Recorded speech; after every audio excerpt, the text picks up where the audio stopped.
বাহ হাই রে মানুষ নাই দি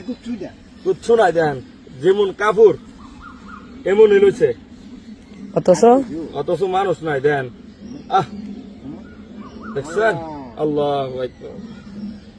মানুষের কোনো মূল্য আছে কোনো মূল্য নাই বিশ্বাস কিন্তু বিশ্বাস আছে মানুষ পয়সা সব শেষ হাড় গুড় মাথা সব শুধু লইছে কাপড়ের কাপড় ঠেঙ্গের দেখেন তো কি সুন্দর কাপড় এই কাপড় টাইন আসছিল না দেখছেন আর আমরা মানুষের কোনো মূল্য নাই আর দুনিয়াতে মানুষ কত কি করে একজনের জায়গা আরেকজনের দূরে দখল করে কাটটা কাটা মারিয়া খাইতার বই চিন্তা করে কত না বাহাদুরি করে এগুলা থাকতো না আরে হাতিমে একটা